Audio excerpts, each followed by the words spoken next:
তিপ্রাল্যান্ড ইস্যুতে তথাকথিত দরদীদের বিরুদ্ধে আবারও বিস্ফোরক মন্তব্য রাজনৈতিক দলের নেতাদের। এবার নতুন রাজনৈতিক দলের আত্মপ্রকাশ হলো। নতুন রাজনৈতিক দলের নাম স্টেট ডেমোক্রেটিক পার্টি। এসডিপির তরফে আজ সাংবাদিক সম্মেলনে সেই বিষয়বস্তু যেমন তুলে ধরা হয়েছে, ঠিক তেমনি নেতৃবৃন্দ সরাসরি তিপ্রাল্যান্ড দাবি সহ অন্যান্য বিষয়গুলো নিয়ে দীর্ঘদিন ধরে কিভাবে রাজ্যের জনজাতিদেরকে বোকা বানানো হচ্ছে সেই বিষয়গুলো তারা তুলে ধরেছেন। দাবি পূরণ হচ্ছে না, বারবার বলা হচ্ছে সে দাবি পূরণ হয়ে যাচ্ছে, দাবি পূরণ হয়ে যাচ্ছে। তার পাশাপাশি বিভিন্ন সময় নেতৃত্ব যে বক্তব্যগুলো রাখছেন সেই বক্তব্যগুলো প্রকৃত বাস্তব কোনো ছবি নেই, বাস্তবে তা হচ্ছে না। সব বক্তব্যই যেন মিথ্যা প্রমাণিত হচ্ছে। এসব কথাগুলোই আজ সাংবাদিক সম্মেলনে তুলে ধরেন। রাজ্যে স্টেটহুড ডিমান্ড কমিটি ছিল, সে কমিটি আজ রাজনৈতিক দল হিসাবে আত্মপ্রকাশ করেছে। স্টেট ডেমোক্রেটিক পার্টির তরফে সভাপতি, সাধারণ সম্পাদকরা সাংবাদিক সম্মেলনে তাদের বক্তব্যের কথা তুলে ধরেন।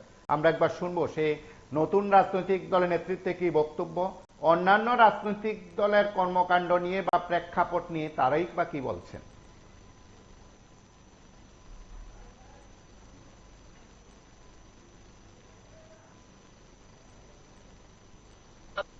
2009 থেকে তিপ্রাল্যান্ড দাবি একজন প্রবক্তা বলতে গেলে আমিও এই দাবিদারের মধ্যে আমিও একজন। আমি এখনো এই দাবি থেকে সরে যাইনি। যারা আপনি এখন একটু আগে বলেছেন আইপিএফটি ত্রিপুরা মঠা, আইপিএফটি দাবি ছিল এখন হচ্ছে গ্রেটার তিপ্রাল্যান্ড। এখন প্রদ্যুৎ বাবুর দাবি ছিল গ্রেটার তিপ্রাল্যান্ড।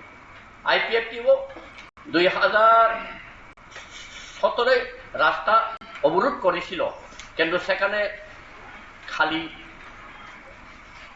ল্যাংটা হয়ে অনেককে মিছিল করেছিল এবং আমরা পেয়ে গেছি বলে শুয়োর থেকে, মরু থেকে, ছাগল থেকে সব কেটে তারা খেলো। বিভিন্ন গ্রামে আনন্দ ফুর্তি করেছিল। কিন্তু আপনারা দেখেছেন যে তিপ্রাল্যান্ড পেয়ে গেছে ত্রিপুরীরা। আর প্রদ্যুৎ বাবু বই no compromise without greater Tipraland. এরপরে উনি কি আসলো, এনআরসির পরে আসলো কনস্টিটিউশন সলিউশন পর আসলো ইন্টারলোকেটার পর আসলো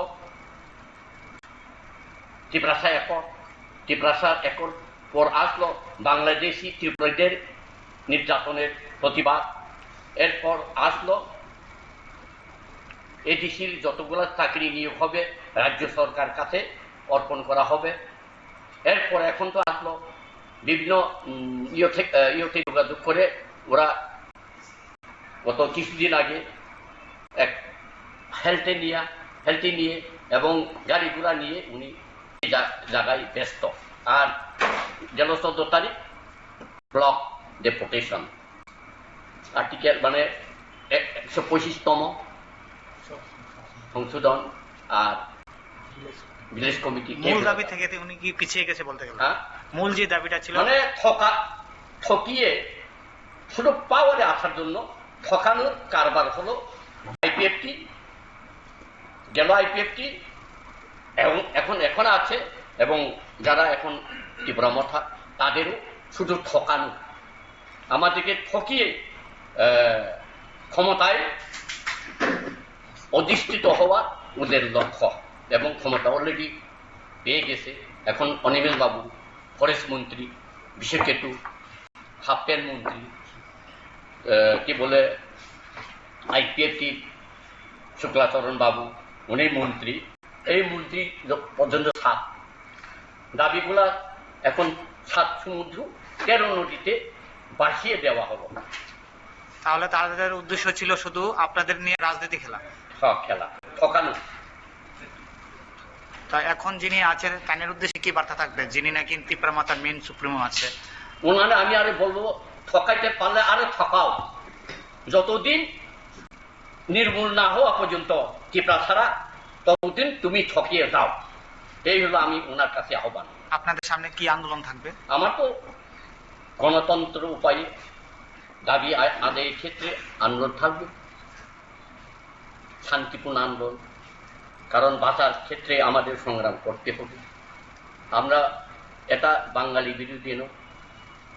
আমাদের যে অবস্থা এখন তো বাংলাদেশে প্রায় 1,30,00,000 মতো আমাদের হিন্দু ভাই রয়ে গেছে, আর চাকমাও রয়ে গেছে, টিপ্রাসারও রয়ে গেছে।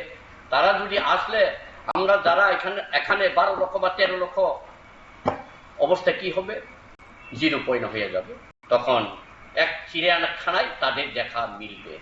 এটা হলো জমাতিয়া, এটা হলো রিয়াং, এটা হলো নোয়াতিয়া, এটা হলো হালাম, এটা হলো টিপরা। এইভাবে এটাই জন্য আমরা অপেক্ষা করতে হবে। Thank you. আপনার পরিচয়টা? আমার নাম। আপনারা শুনলেন তাদের বক্তব্য। সাংবাদিক সম্মেলন করে নতুন কমিটি কিংবা আনুষ্ঠানিক ঘোষণার বিষয় যেমন রয়েছে, এসডিপি সম্পর্কে তারা তাদের বক্তব্যের কথা বলেছেন।